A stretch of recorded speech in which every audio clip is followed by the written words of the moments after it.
Mura lagwala ni mo gi paningkamutan ng mga awit. Mura ba kana ba ang gitawag ba nga?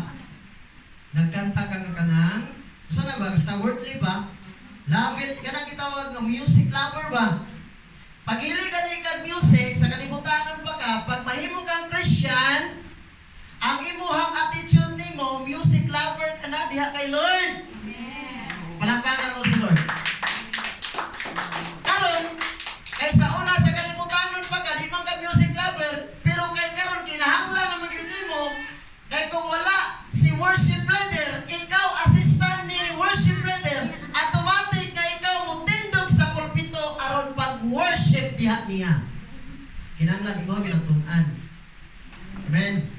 Muna nga, ang mga worship team po, kinahanglan magtukon po na sila. Bisan og dili mao, basta ayaw lang yun ikaulaw, dis tubangas Ginoo. Kay sa ngadto-ngadto, kanuman, ma-develop ka na, ma-divert ka na. Amen? Pareha binagumuyab ka ba, sige balik-balik sa usakap panimalay? Diba?